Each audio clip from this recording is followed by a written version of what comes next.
Welcome, everybody, and welcome back to those that have been with us for the rest of the sessions. I am pleased to announce and introduce Tony Whitehorn, who was former president and CEO of Hyundai UK and is now executive advisor at Endava. So welcome, Tony, and you're going to talk to us about functionality to engagement. Thank you. Yes. Good morning, good afternoon, good evening, wherever you happen to be in the world. It's really good to see you, and thank you for joining our little section here. As Steve has already said, I feel a little bit of a fraud, to be honest, because I'm not one of those technical gurus. I come very much from the automotive section. I spent 30 plus years in automotive in senior positions with Renault, with Toyota, and then more recently, I was president and CEO for Hyundai in Europe and in the UK. So what I'm looking at is I'm very much looking at the situation from a client's point of view, from an OEM's perspective, because the reason that I left the OEM just over a year ago was because I saw that the industry was changing. Technology had almost made the silos, as they were, made those boundaries porous. And what was happening was that people weren't in silos quite so much anymore, and it enabled more and more people to enter into some of that space.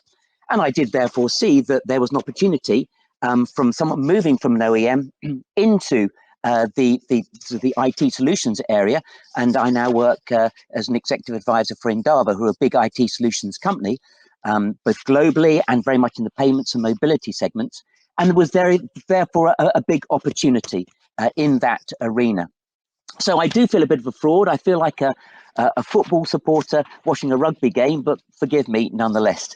But what I have recognized during my time here is that what the IT is going on at this moment in time is it's very much functional.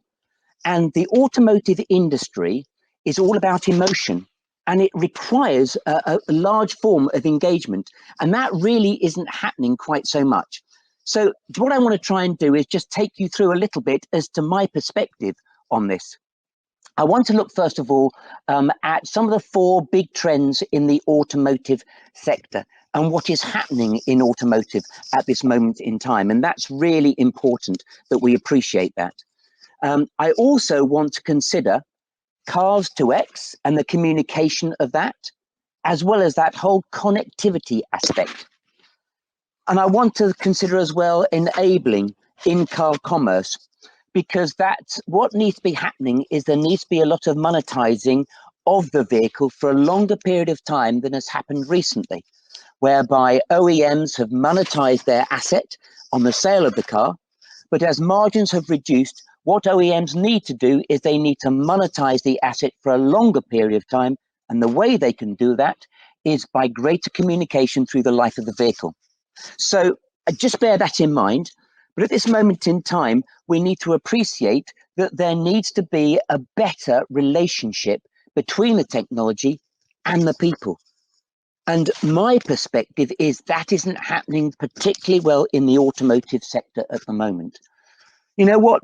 The phone, is an amazing situation, because it's not a phone. It really is our thumbprint. It is my personal asset. It enables me to express myself in so many different arenas. And I do therefore believe that what needs to be happening, certainly in the short term, and some tips that I can give and have been given in the IT arena, is this sort of symbiosis between the phone and the car.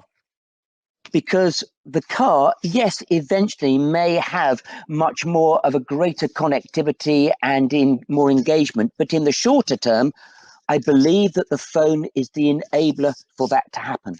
And that symbiotic relationship between the phone and the car is key to moving forward. So just bear that in mind as we get into the subject itself. These are the big four trends in the automotive industry as at today. It's known as CASE, or some people just use those letters CASE in different ways. But CASE in terms of connectivity, autonomous, shared, and electric.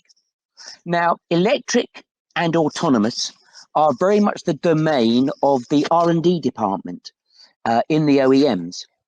But when it comes to shared and connectivity, they are very much interrelated. Shared is becoming more and more of an option. We only use our car for 4% of the time. So that's a waste of resource. And what needs to happen is there needs to be a greater sharing opportunity of the car amongst various numbers of people. But in order for that to happen, there needs to be connectivity as to enable that to be the most effective way of sharing. So I see that shared and connectivity have a great linkage. And with connectivity, that is very interesting in itself. And the reason being is that that is not really the domain of the OEM historically. The OEM has been fantastic at producing cars, at distributing cars, at wholesaling and selling the cars. And that has been their silo, and that has been their core competency. Now there is a requirement for there to be software within the cars, but more importantly, for that software to be connected. And it's that whereby third parties have entered into what historically has been a silo of the OEM. And the consumer requires this greater connectivity and interrelationship between various ecosystems within the software of the car itself. Let me just try and explain that a bit more. This is the current state of car connectivity. What you have is you have telematics, which is the OEM, and they're very much into that because telematics will reduce the cost of the repair for the car because you can get predictive maintenance. So with around about 90% of all cars that are produced today have degree of connectivity and very much about telematics. And that therefore enables a predictive element for the OEM such that their warranty bill goes down. Infotainment and entertainment is also very important. And the reason for that is that OEMs can put, great digital, make a great digital cockpit, have great Wi-Fi and audio and entertainment within the car, and can charge a lot of money for that. And that therefore enhances the look and the feel of the cabin itself. And therefore, the price of the car can go up. And the V2X communication is starting to happen, whether that be V2V in terms of vehicle to vehicle or vehicle to pedestrian, vehicle to home, vehicle to device, vehicle to infrastructure, or vehicle to network. So all of those things are still in their infancy, but that is going to become a requirement. And the reason being is that with electrification of the car, so the governments will not get as much revenue because they're not having fuel going into the car. So what that therefore means is that there's going to be a taxation on usage. And the best way to do that is through the connectivity of the car to smart cities, but actually to the whole infrastructure. Now, at this moment in time, all of those three dynamics are very much in silos. And what needs to happen for the customer is this interrelationship to enable it to become engaging. And a lot of this information is very much either you absorb the information or the information is given out. And there is very little in terms of interaction within those areas there. So how can we enable this to happen? Well, what we're talking this with is with a number of OEMs who appreciate that we are in an emotive industry and there needs to be a greater degree of engagement. So, as I started off at the very beginning, the best way of doing that, as at today, is through your thumbprint, through your device. And yes, a number of OEMs are trying that with whether it be a My Hyundai, a My Toyota, a My Mercedes, a My VW, these apps, but they're not being used effectively, and the usage by customers of them is actually very low. And I was talking to one OEM, and they have 13 apps that their customer can use. So what you now have is almost different departments putting out various apps for their clients. And there's great concern among clients because they're confusion. They don't quite know which one to use. So we now have, we are talking to a number of OEMs about a personal digital assistant, digital car assistance. Now, that can go into some of the existing apps that are out there. But what it is doing is it is moving from a functionality to an engagement and starting to unleash that full potential of car connectivity. Let me just show you how it works. The key with this personal digital car assistant is that when the customer comes in and they have purchased the car, you then put the app on their phone. Now, this app is very powerful because it's that moment in time that the customer is very interested and wants a relationship with the car itself. So what they do between the contract is they want to find out exactly where their car is. And what this app does is it takes information from the ETA perspective of the OEM and feeds it via the app to the customer. So the customer can actually see their car going into production. They can see their car going onto a ship. They can see their car as it arrives in the harbour. They can see their car when it comes into the dealer. And all the time they're getting videos and they start to build up this relationship with the car itself. And it is the go-to app that they build up right from the outset until the car then comes to the dealer. And that's really important. And what it does as well is it frees up the dealers, that they don't have to keep on going and checking exactly where the vehicle is, because it automatically comes directly to the PDCA, the personal digital car assistance, on the customer's phone. And then when the car then arrives at the dealership, what will happen then is that it almost shows the car that it's now arrived, and it is almost like the unveiling of that vehicle, and it's ready to be unveiled. And when the car is ready, and it's almost the day to come and pick it up, you, as the individual, you want to find out about the aspects of the car, about, okay, so what does that button do within the vehicle? Okay, what are the functions of the lane keep assist? How does that work? You can start to press all of those aspects. You can start to talk to it because it does have AI, and AI is a crucial part of it. And I'll come on to how the AI works in just one moment. Now, I'm talking about this because this is functional. It works today. It is an aspect that we are talking to a couple of OEMs about, and they're getting very interested in it because it enables them to have that engagement with the customer about their car. And then, of course, they pick the car up. So what you've had the birth of it. You've had almost that relationship that is now happening. But now we need to reap that long-lasting relationship with the customer. And with this PDCA, with this personal digital car assistant, you really get an engagement, because what it is doing is it is the go-to app for the client themselves. And that has to link in directly with the vehicle. And that is that symbiotic relationship. And what it does, for instance, and we're working with a couple of OEMs on this one, is it enables a monetization and a cost reduction. And that is key for OEMs today. For instance, in your car today, you will have a 250-page manual. And what needs to happen is that a lot of that needs to be digitized, such that you can actually talk to, through AI, you can talk to your digital car assistant, and you can say, oh, I can see that my tire actually from the tire pressure monitoring valve, and it may have already told you this, that it is starting to go down, and you will therefore say, well, what should it be? And the PDCA will say, well, it should be 32 PSI. You can then start to say, okay, where is my nearest place that I can actually go and put air into my tires? So what it is using there is it is being a personalized digital manual. Because today, when you want to find out what is your PSI supposed to be in your car, you look through the manual and it's got about 4 different specifications. You don't know particularly which specification it is. Of course, in-car payments, as I said, the company I work with, Indava, that's their speciality.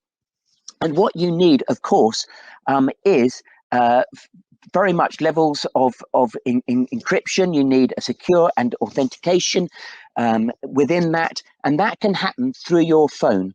You need to make sure that there is great resilience within the in-car payments, and the phone will enable that to happen. Of course, there are user profiles and personalization. And with that personalization, what you can do is you can secure things which are specific for cross-selling and upselling for that individual. You will find out that the individual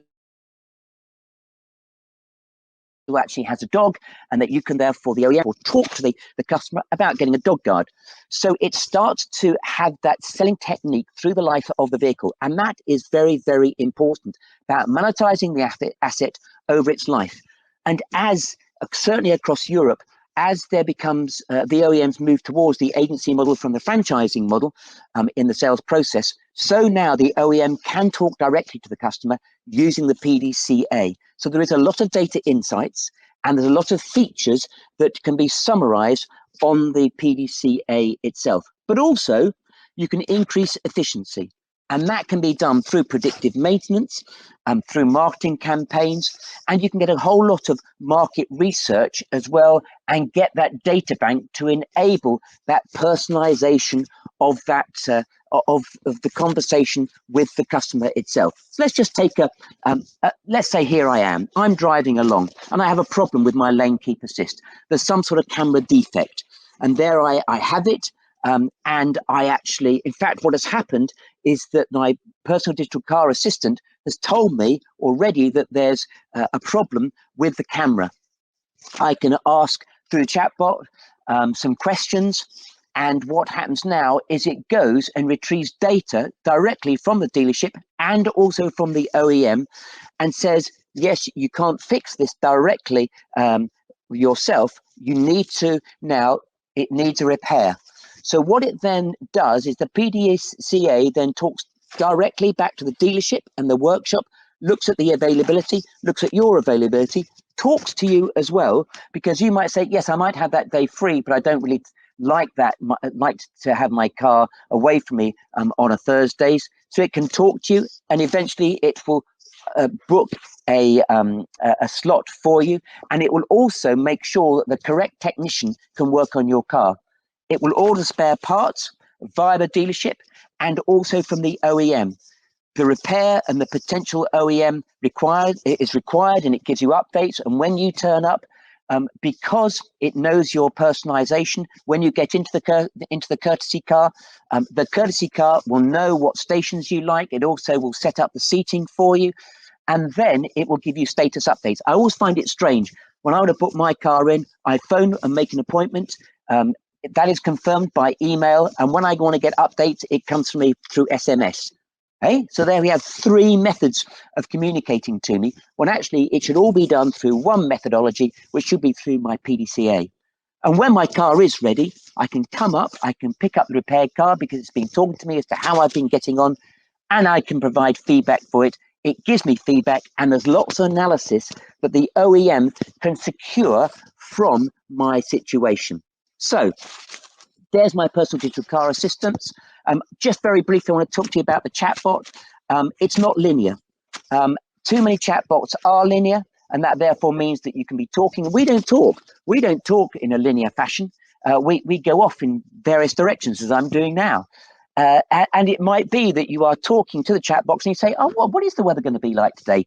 And it's important now that you have that varied opportunity, that chatbot can come back to you and say, yeah, the weather today is going to be sunny, it's going to be 26 degrees. So that's really important with the chat box. And the other point is that you have that identity and access management side of things, because that's how you can have that security of monetizing and payment.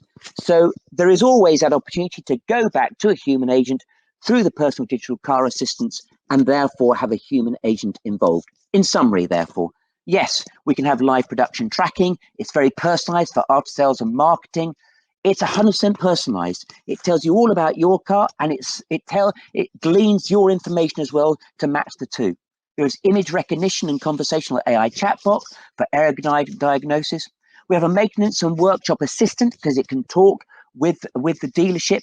There's a real-time service on demand, and there's a real-time customer market research opportunity as well. So hopefully that gives you an indication. And the key here is that we are working already with a couple of OEMs on this. This isn't something that is a dream. This is something that is happening right here and right now.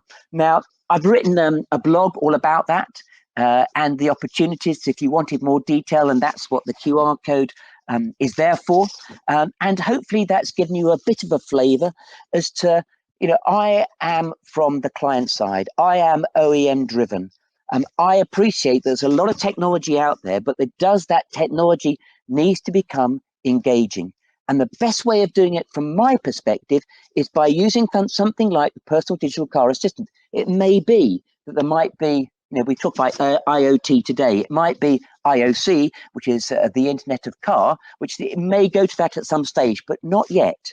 I see that today that the thumbprint, that it gives you all the personal details and links in with the car, and thereby has greater connectivity and enables you as an individual to have that emotional connection with the car. And what that does, I know this from the OEM side, is that if you want greater loyalty, it isn't about a rational purchase, it's about an emotional purchase. That loyalty and brand loyalty is all about having emotion with that car. And whether you have something like a PDCA, you build up that emotion and you build up that long-term loyalty. So hopefully that's given you a little bit more of an understanding about where I'm coming from, and gives you a little bit of a feeling as to what is the art of the possible right here and right now. So I'm going to hand back to Steve at this moment, and hopefully Steve's going to give me some ideas as to what you may want to talk about, Steve. So, well, thanks very much, Tony. That was fascinating. What is fascinating from different elements, and one of the questions was about used cars, and can this app be used when you're moving owners, from in sort of multiple life of a car over its 11 and a half years. But the other thing that struck me and is that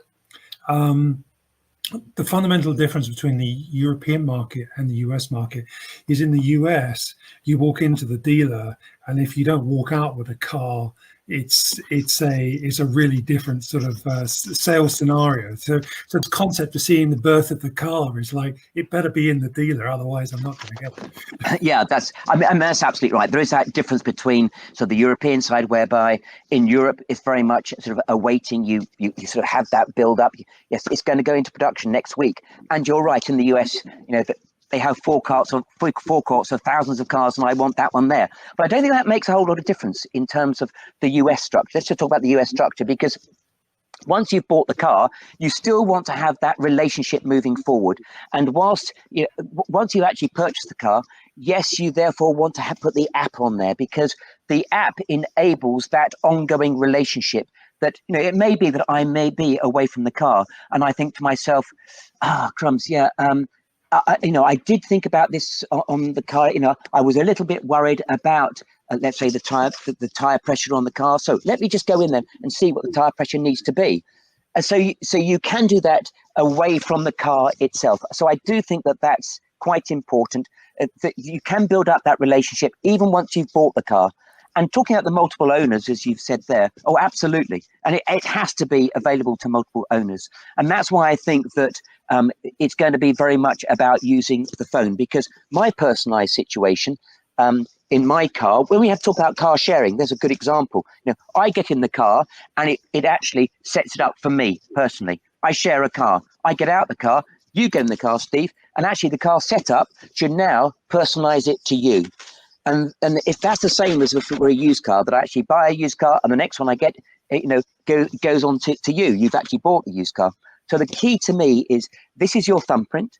This therefore enables you to have that relationship with the car, and the car then does all the other parts of connectivity. So that's why I think, and the payment side of it is hugely important, and that's where everybody is looking at the monetization of that, and that is the key to that.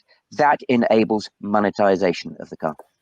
Well, unfortunately, we're out of time in this segment, but hopefully you're going to join us for the networking and discussion session, which I'll encourage everybody to go to now on the Zoom, and there should be a link on the page for you. Tony, thank you very much, and I look forward to talking to you in the next part. Will do. Thank you very much, Nick.